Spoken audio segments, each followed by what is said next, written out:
కాంగ్రెస్ మిత్రులారా,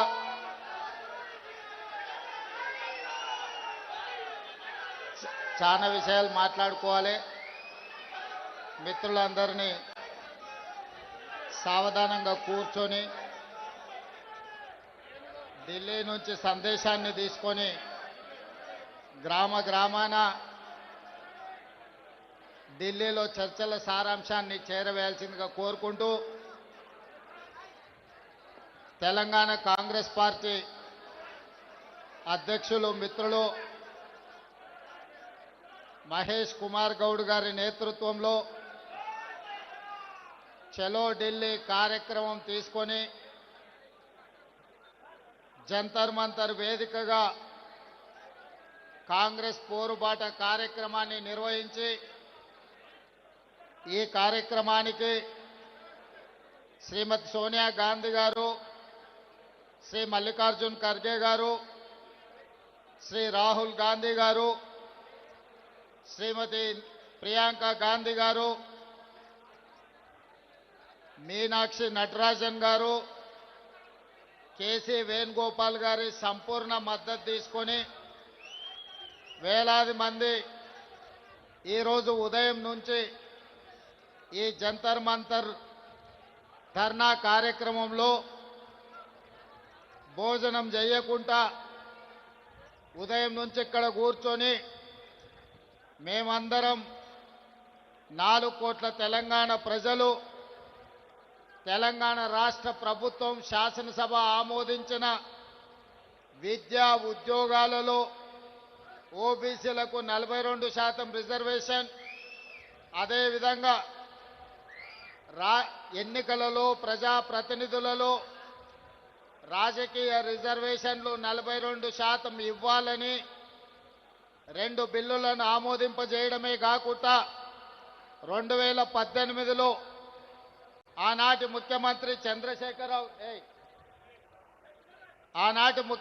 చంద్రశేఖరరావు గారు బలహీన వర్గాల మీద కక్ష కట్టి తెలంగాణ రాష్ట్రంలో 50% రిజర్వేషన్లు మించకుండా ఒక చట్టాన్ని చేసి ఈనాడు మనం 50%కి పైగా రిజర్వేషన్లు ఇవ్వాలంటే ఆనాడు చంద్రశేఖరరావు గారు చేసిన చట్టం గుదిబండగా మారి తెలంగాణ రాష్ట్రంలో సర్పంచులుగా, ఎంపీటీసీలుగా, జడ్పీటీసీలుగా, జిల్లా పరిషత్ చైర్మన్లుగా, మున్సిపల్ కౌన్సిలర్లుగా, కార్పొరేటర్లుగా, మున్సిపల్ చైర్మన్లుగా, మేయర్లుగా రిజర్వేషన్ల పరంగా బలహీన వర్గాలకు అన్యాయం చేసే చట్టాన్ని తొలగిస్తూ మన మంత్రివర్గం ఆర్డినెన్స్ను పాస్ చేసి గవర్నర్ గారికి పంపిస్తే విద్యా ఉద్యోగాలలో 42% రిజర్వేషన్లు బలహీన వర్గాలకు, రాజకీయాలలో స్థానిక సంస్థలలో 42% రిజర్వేషన్ల బిల్లులను తెలంగాణ రాష్ట్ర గవర్నర్ రాష్ట్రపతి ఆమోదానికి పంపించారు. ఇదే కాకుండా తెలంగాణ మంత్రివర్గం ఆమోదించిన ఆర్డినెన్స్ 50% పరిమితిని తొలగిస్తూ ఆమోదించిన ఆర్డినెన్స్ను కూడా రాష్ట్రపతి గారికి పంపించడం జరిగింది. దాదాపుగా ఈ బిల్లులు వచ్చి 4 నెలలు పూర్తయినా రాష్ట్రపతి గారి నుంచి ఆమోద ముద్ర పడలేదు. నరేంద్ర మోడీ గారు, భారతీయ జనతా పార్టీ ఈ బిల్లులను అడ్డుకొని తెలంగాణ బలహీన వర్గాలకు అన్యాయం చేస్తుంటే ఇక గల్లీలో ఉండలేక ఢిల్లీలోనే తేల్చుకుందాం పదండి, చలో ఢిల్లీ కార్యక్రమాన్ని తీసుకొచ్చి ఈ వేదిక మీద ఉన్న ఉద్దండులే కాదు, తండాలలో, గూడాలలో, మారుమూల పల్లెల్లో కాంగ్రెస్ పార్టీ జెండా మోసిన ఈరోజు బలహీన వర్గాలకు 42% రిజర్వేషన్లు ఇవ్వాలని 42% రిజర్వేషన్లను నరేంద్ర మోడీ గారు మెడలు వంచైనా తీసుకువెళ్తామని చెప్పి వేలాదిగా ఈరోజు జంతర్ మంతర్లో ఈ ధర్నా దీక్షలో కూర్చున్నారు. మిత్రులారా, హైదరాబాదు నగరంలో, తెలంగాణ ప్రాంతంలో ఈ ధర్నా, ఈ దీక్ష చేస్తే కేవలం తెలంగాణ రాష్ట్రంలో ఉన్న రాజకీయ పార్టీల మద్దతు మాత్రమే మనకు ఉంటుంది. కానీ ఈనాడు జంతర్ మంతర్ వేదికగా మనం నిర్వహించిన ఈ నిరసన కార్యక్రమంలో, ఈ ధర్నా కార్యక్రమంలో భారతదేశంలో ప్రాతినిధ్యం వహిస్తున్న దాదాపుగా 100 మంది పార్లమెంట్ సభ్యులు, ఇండియా కూటమిలో ఉన్న కీలకమైన రాజకీయ పార్టీలు, డిఎంకే కావచ్చు, ఎన్సీపీ కావచ్చు, సమాజ్వాదీ పార్టీ కావచ్చు, కమ్యూనిస్టు సోదరులు కావచ్చు, ఇతర ప్రాంతీయ రాజకీయ పార్టీలకు సంబంధించిన పార్లమెంట్ సభ్యులందరూ కూడా ఇక్కడికి వచ్చి ఈ 42% ఓబీసీ రిజర్వేషన్ల పోరాటంలో తెలంగాణ ప్రజలు ఒంటరి కాదు, మేమందరం మీకు అండగా నిలబడ్డామని బీహార్ నుంచి, మహారాష్ట్ర నుంచి, ఉత్తరప్రదేశ్ నుంచి, వివిధ రాష్ట్రాలకు సంబంధించిన రాజకీయ పార్టీలు తమిళనాడు నుంచి కూడా వచ్చి మా రాష్ట్రాల కోట్లాది మంది ప్రజల మద్దతు మీకు ఉంది, మీరు కొట్లాడండి, మీకోసం పార్లమెంటులో నరేంద్ర మోడీని నిలదీస్తామని చెప్పి ఇండియా కూటమికి సంబంధించిన రాజకీయ పార్టీలు, పార్లమెంట్ సభ్యులు ఈరోజు మనకు అండగా నిలబడ్డారు. ఇవాళ 100 మంది పైగా పార్లమెంట్ సభ్యులు, తెలంగాణ మంత్రివర్గం మొత్తము, పార్లమెంట్ సభ్యులు, శాసనమండలి సభ్యులు, శాసనసభ్యులు, వేలాది మంది తెలంగాణ నలుమూలల నుంచి వచ్చిన మిమ్మల్ని చూసిన తర్వాత నాకు 100% సంపూర్ణమైన విశ్వాసం కలిగింది. రాహుల్ గాంధీ కన్యాకుమారి నుంచి కశ్మీర్ వరకు 150 రోజులు మండు టెండల్లో, మంచు కొండల్లో పాదయాత్ర చేస్తూ, తండాలలో, గూడాలలో, మారుమూల పల్లెల్లో పేదవాళ్లను కలుస్తూ, వాళ్ళ గుండెల్ని తడుతూ, వాళ్ళందరి ఆలోచన విని ఈ దేశానికి ఒక మాట ఇచ్చిండు. తెలంగాణ రాష్ట్ర ప్రజలకు ఒక మాట ఇచ్చిండు. తెలంగాణ రాష్ట్ర ప్రజలకు విజ్ఞప్తి చేసిండు. తెలంగాణ రాష్ట్రంలో మీరు కాంగ్రెస్ పార్టీని అధికారంలోకి తీసుకురండి, నా బాధ్యత మీకు 42% రిజర్వేషన్లను చట్టం చేసే బాధ్యత, 100 సంవత్సరాల నుంచి వాయిదా పడుతున్న జనగణనలో కులగణన తెలంగాణ రాష్ట్రంలో చేస్తాము అని రాహుల్ గాంధీ గారు 4 కోట్ల తెలంగాణ ప్రజలకు మాట ఇచ్చిండు.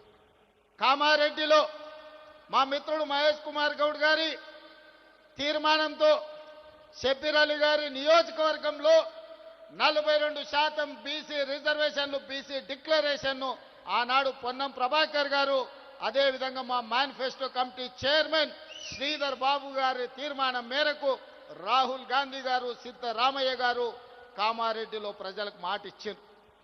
ఆ మాటలో భాగంగానే ఇవాళ 42% రిజర్వేషన్లకు సంబంధించి 100 సంవత్సరాల నుంచి ఏ రాష్ట్ర ప్రభుత్వం, కేంద్ర ప్రభుత్వం కులగణన చెయ్యలే. నాకు తెలిసి ఉమ్మడి రాష్ట్రంలో 16 మంది, తెలంగాణ రాష్ట్రంలో చంద్రశేఖరరావు గారు, మొత్తం 17 మంది ముఖ్యమంత్రులు 70 సంవత్సరాలలో ఈ దేశం మొత్తం లెక్కేస్తే ఒక 300 మంది ముఖ్యమంత్రులైన ఈ దేశంలో వివిధ రాష్ట్రాలకు 300కు పైగా ముఖ్యమంత్రులు ఎవరు చెయ్యని సాహసం, ఎవరు చెయ్యని కులగణన తెలంగాణ రాష్ట్రంలో నా మంత్రివర్గ సహచరులు, ముఖ్యంగా ఉప ముఖ్యమంత్రి వర్యులు బట్టి విక్రమార్క గారు, cabinet sub committee chairperson Uttam Kumar Reddy గారు, దామోదర్ రాజనరసింహ గారు, పొన్నం ప్రభాకర్ గారు, సీతక్క, వీళ్ళందరూ నాకు అండగా నిలబడి 100 సంవత్సరాల నుంచి జరగని కులగణనను 300 పైగా ముఖ్యమంత్రులు చెయ్యలేని పనిని చేసే అవకాశం, చరిత్రలో మిగిలిపోయే అవకాశం మీరందరూ కల్పించారు. ఈనాడు ఏ ముఖ్యమంత్రికి రాని అవకాశం, ఏ రాష్ట్రానికి రాని అవకాశం, ఈరోజు దేశానికి ఆదర్శంగా నిలబడడానికి తెలంగాణ రాష్ట్రానికి, తెలంగాణ రాష్ట్ర 2వ ముఖ్యమంత్రిగా మీ సోదరుడిగా నాకు అవకాశం వచ్చింది. ఇది ఒక గొప్ప అవకాశం. ఇది చరిత్రలో మిగిలిపోయే, చరిత్రలో రాసిపెట్టే అవకాశం. ఈ అవకాశాన్ని అందిపుచ్చుకొని, రాహుల్ గాంధీ గారి సందేశాన్ని పుచ్చుకొని, తెలంగాణ రాష్ట్రంలో జనగణనలో కుల గణన చెయ్యడమే కాదు, 42% రిజర్వేషన్లు పెంచాలి అని చట్టాన్ని చేసి ఈరోజు ఢిల్లీకి సవాలు విసిరినాం. ఇవాళ తెలంగాణ రాష్ట్రంలో రిజర్వేషన్లకు అడ్డుపడ్డ చంద్రశేఖరరావు, బండి సంజయో కిషన్ రెడ్డో రామచంద్రరావు కాదు మన సవాలు, మన పోటీ మన సవాలు ఢిల్లీ మీద, నరేంద్ర మోడీ మీద, భారత ప్రభుత్వం మీద మనం సవాలు విసురుతున్నాం. నరేంద్ర మోడీ గారు ఎన్డీఏ ప్రభుత్వానికి జంతర్ మంతర్ చౌరస్తా నుంచి నేను సూటిగా సవాలు విసురుతున్నా. మా డిమాండ్ను ఆమోదిస్తారా, లేకపోతే మిమ్మల్ని గద్దె దించి ఎర్రకోట మీద 3 రంగుల జెండా ఎగరేసి, ఎర్రకోట మీద 3 రంగుల జెండాను ఎగరేసి మా నాయకుడు రాహుల్ గాంధీ గారిని దేశ ప్రధానమంత్రిగా చేసి 42% ఓబీసీ రిజర్వేషన్లను సాధించుకునే వరకు ఇక్కడ ఉన్న వాళ్ళు ఎవరు నిద్రపోరన్న మాట నరేంద్ర మోడీ గారికి నేను విజ్ఞప్తి చేస్తున్నా. మిత్రులారా, ఈ వేదిక మీద నుంచి నేను విజ్ఞప్తి చేస్తున్న ఈ భారత ప్రధానమంత్రి గారికి, అయ్యా నరేంద్ర మోడీ గారు, మీ గుజరాత్ నుంచి గుంట భూమి మేము అడగలే, మీ పోర్బందర్ పోర్టు నుంచి చుక్క నీళ్లు అడగలే. మా తెలంగాణ రాష్ట్రంలో మా గడ్డ మీద మా బలైన వర్గాల సోదరులకు మేము 42% రిజర్వేషన్లు ఇచ్చుకుంటామంటే మీ గుజరాత్ వాళ్ళకు వచ్చిన కడుపు మంటేందని నేను అడగదలుచుకున్నా. ఇవాళ మేము గుజరాత్లో అడగలేదే, మేము ఉత్తరప్రదేశ్లో అడగలేదే, మేము మహారాష్ట్రలో అడగలేదే, మేము మా తెలంగాణలో 4 కోట్ల ప్రజలను నిర్ణయించి శాసనసభలో బిల్లు ఆమోదించి విద్యా ఉద్యోగాలలో రాజకీయాలలో బలైన వర్గాలకు 42% రిజర్వేషన్ ఇవ్వాలని ముక్త కంఠంలో 4 కోట్ల ప్రజలు విజ్ఞప్తి చేస్తే మా ఆలోచనలను మా బిల్లులను తుంగలో తొక్కే అధికారం మీకెవరిచ్చిందని నేను నరేంద్ర మోడీ గారిని బీజేపీని నేను అడగదలుచుకున్నా. ఇవాళ నరేంద్ర మోడీ గారు మన బద్ధ శత్రు, మన బలైన వర్గాలకు న్యాయం చెయ్యాలన్న ఆలోచన ఆయనకు లేదు. ఆయన ఆలోచనలు ఎట్లా ఉన్నా సరే ఆయన మోచేతి నీళ్లు తాగే కిషన్ రెడ్డికి, రామచంద్రరావుకు, బండి సంజయ్కి ఏమైంది, పొయ్యకాలం వచ్చిందా అని నేను అడుగుతున్నా. మళ్ళా రా మీరు తెలంగాణకు, మళ్ళీ అడగరా ఓట్లు తెలంగాణలో బలైన వర్గాలకు, మళ్ళా రా దళిత కాలనీలకు, మళ్ళా కలవరా ఆదివాసీలను. తెలంగాణ రాష్ట్ర ప్రజలతో మీ అవసరం తీరిపోయిందా, మీ బంధం తెగిపోయిందా? పేరు బంధం తెగిపోయిన తెలంగాణ రాష్ట్ర సమితి మీ పేగు బంధం కూడా తెలంగాణతో తెగిపోయిందా? మీరెందుకు మోడీతో అంటగాగుతున్నారు? ఇవాళ ఈ ధర్నాకు మీరెందుకు రాలేదు అని నేను బీఆర్ఎస్ వాళ్ళని అడుగుతున్నా. బీజేపీ వాళ్ళు నరేంద్ర మోడీ గారి మోచేతి నీళ్లు తాగొచ్చు, మరి బీఆర్ఎస్ వాళ్ళు మోడీ గారి చెప్పులు మోసి బతుకుతున్నారా? మీరు మాకండగా నిలబడకుండా నిన్న ఓ సన్నాసి మాట్లాడతాడు, ఎన్నికల కమిషన్ కలవనికి వచ్చిన ఢిల్లీ కానీ రేవంత్ రెడ్డి జంతర్ మంతర్ల డ్రామా చేస్తున్నాడు. నేను అడగదలుచుకున్న మా బలైన వర్గాల సోదరులు, అయ్యా మన దీక్ష వాళ్ళకు ఒక డ్రామాలాగా కనిపిస్తుంది. ఆయన పేరే డ్రామారావు.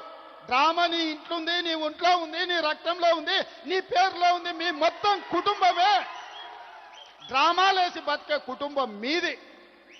మాకు డ్రామాలు అవసరం లేదు, చిత్తశుద్ధి ఉంది.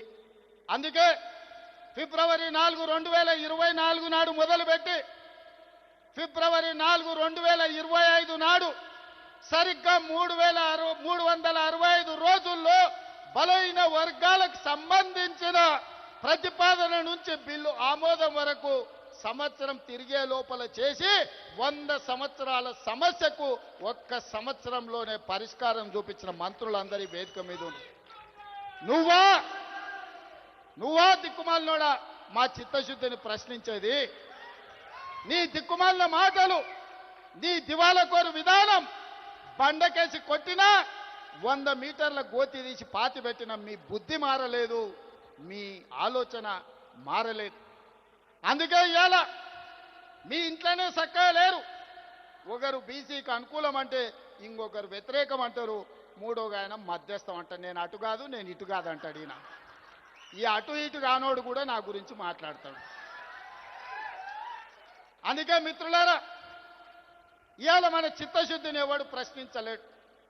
ఇవాళ తెలంగాణ మోడలే దేశానికి రోల్ మోడల్ అయింది.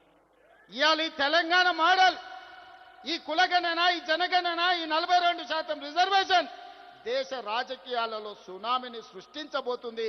ఆ సునామీలో ఎన్డీఏ బంగాళాఖాతంలో కలవబోతుంది. నరేంద్ర మోడీ గారు కుర్చీ దిగబోతున్నారు. ఆనాడు గుజరాత్లో జరిగిన దుర్ఘటనలతో అటల్ బిహారీ వాజ్పేయి గారు నరేంద్ర మోడీ గారిని ముఖ్యమంత్రి కుర్చీ నుంచి మారుద్దామనుకున్నాడు. అది సాధ్యపడలేదు. నిన్నగాక మొన్న ఆర్ఎస్ఎస్ పెద్ద మోహన్ భగవత్ గారు ఇంకొక మాట అన్నారు. 75 సంవత్సరాలు పూర్తయిన ప్రతి ఒక్కరూ పదవుల నుంచి దిగాలి.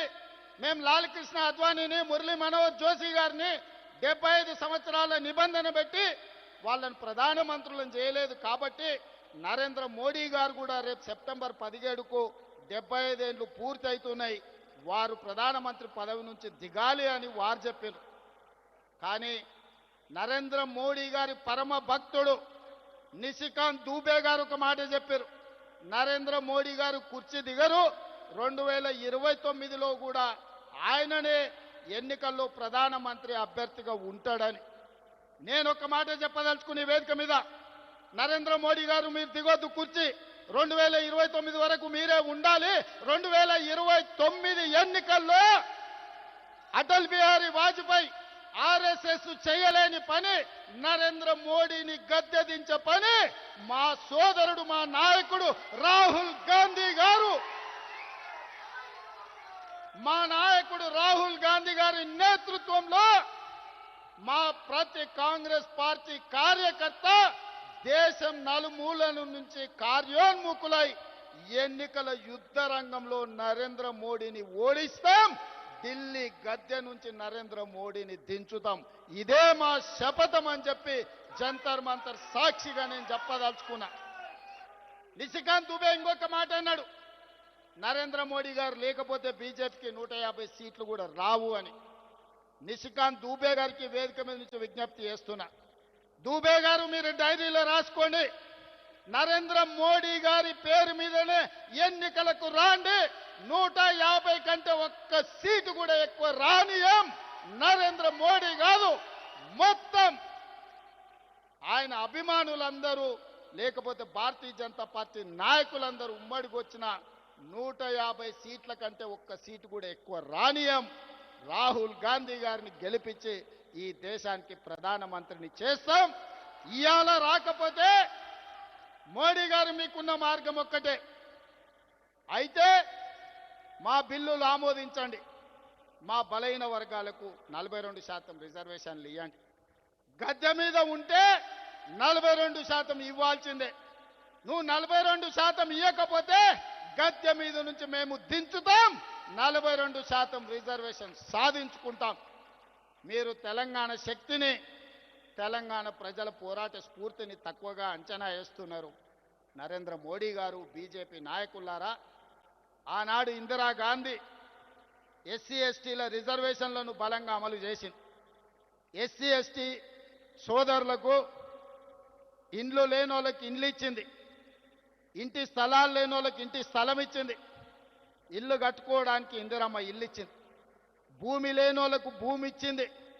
దున్నేవాడికే భూమి హక్కు అన్న నక్సలైట్ల నినాదాన్ని లక్షలాది ఎకరాల భూములు దళితులకు అసైన్మెంట్ పట్టాల పేరు మీద భూములు ఇచ్చింది.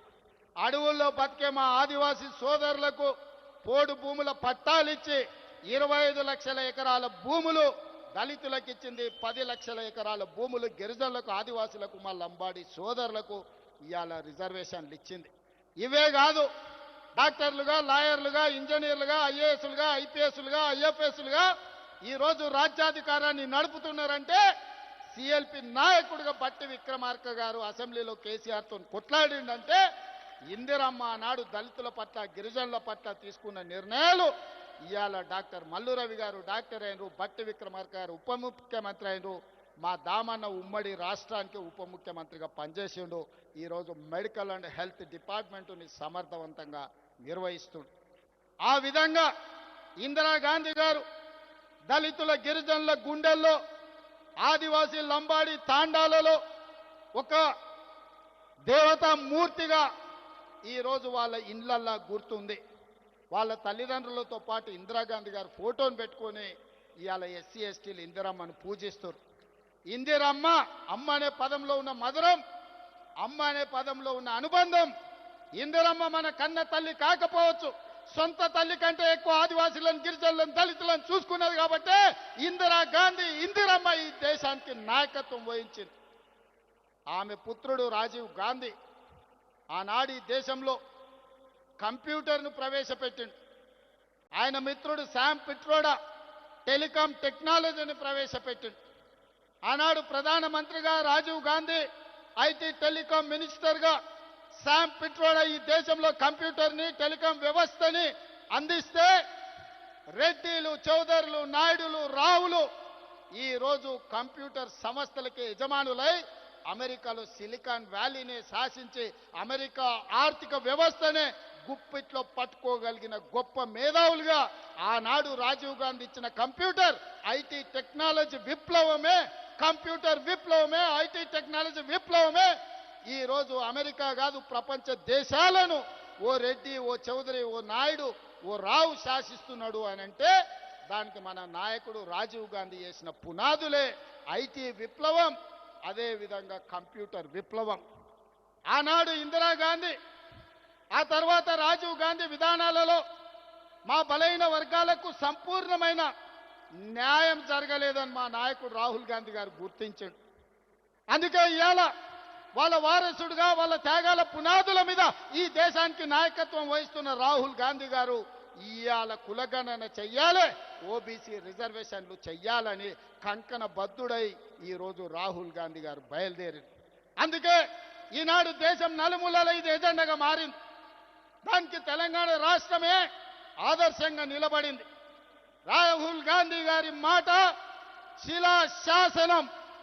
ఈ శిలా శాసనాన్ని ముందుకు తీసుకెళ్లే బాధ్యత నాది, నా మంత్రివర్గ సహచరులు.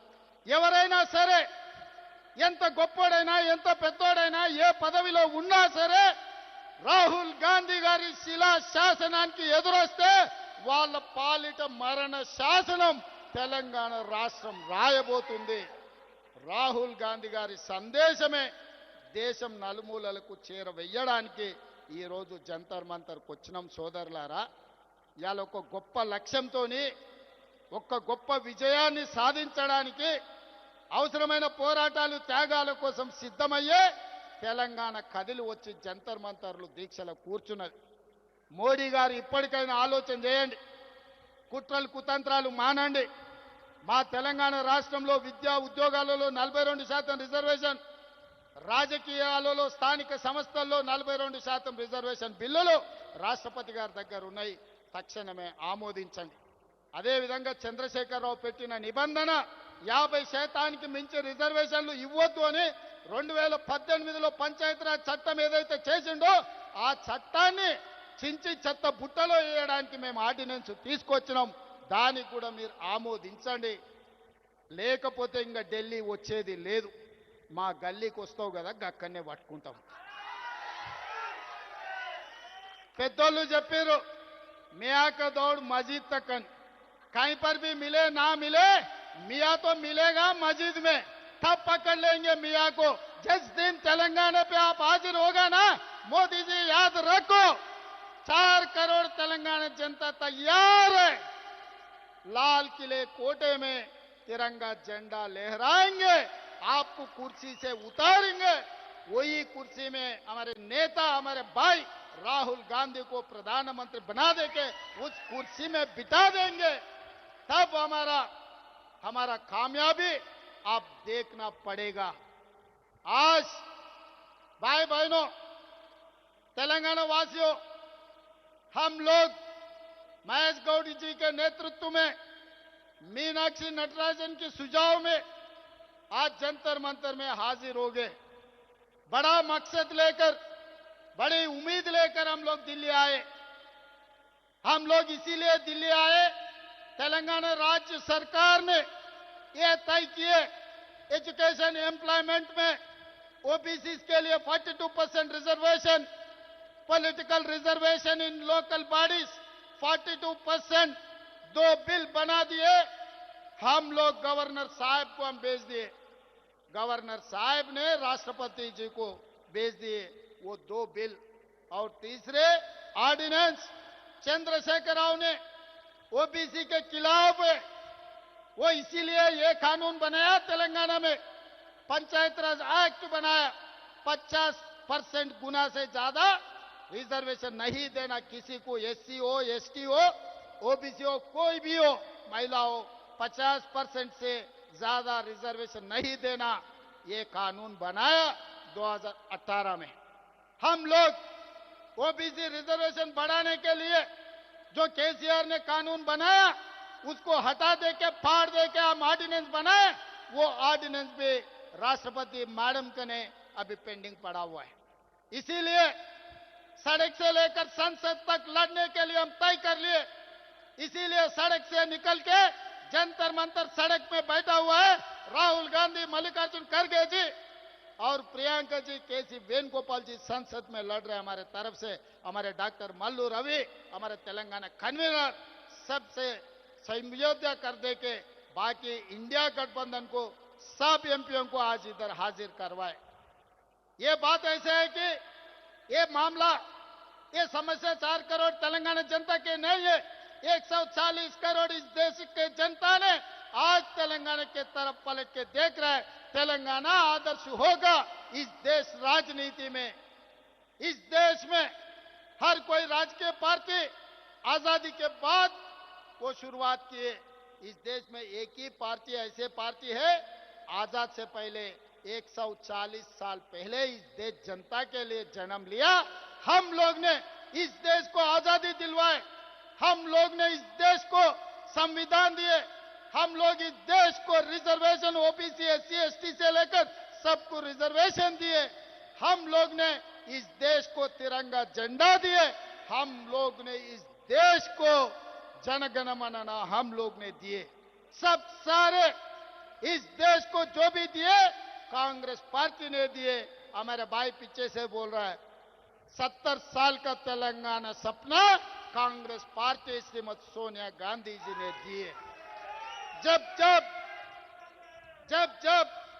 इस देश की जनता किसी चीज के लिए लड़ने का जरूरी नहीं है, वो जनता के लिए कांग्रेस पार्टी लड़ेगी, कांग्रेस पार्टी मरेगी। कांग्रेस के नेता शहीद होकर गांधी जी से लेकर इंदिरा जी, राजीव गांधी जी इस देश के लिए शहीद होकर एक देश को, मजबूत देश को गांधी परिवार ने बनाया। इसीलिए वही गांधी परिवार के वारिस राहुल गांधी जी ने ये वादा किया, इस देश को आने वाले दिनों में जाति गणना कांग्रेस पार्टी लागू करने वाले हैं, ओबीसी रिजर्वेशन बढ़ाने वाले हैं। इसीलिए आज हम लोग इधर आए।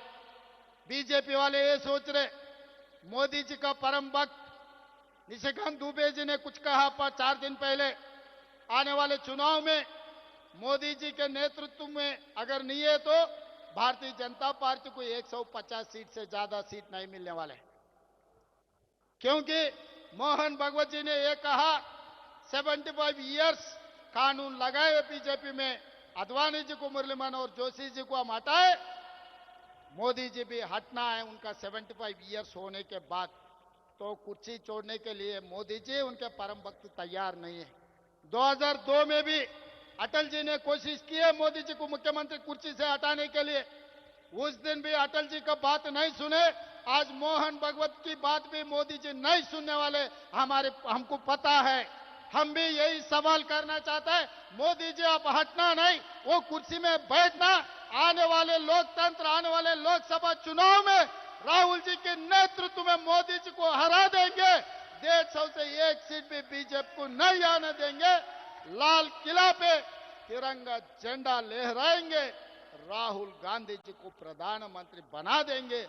तब तक हमारे तेलंगाना की जनता, 4 करोड़ जनता, सब लोग तैयार है, हाजिर है मोदी जी को हराने के लिए, ओबीसी एजेंडा लेकर देश पर आग लगाने के लिए। आप सब लोग तैयार है? अंदर सिद्धमेना? मोदी नोडितमा? मोदी नोडितमा? మోడీని ఓడిద్దామా? మీరందరు సిద్ధమేనా? రాహుల్ గాంధీని ప్రధానమంత్రిని చేద్దామా? రాహుల్ గాంధీని ప్రధానమంత్రిని చేద్దామా? జై కాంగ్రెస్, జై జై కాంగ్రెస్. ధన్యవాదాలు మిత్రులారా.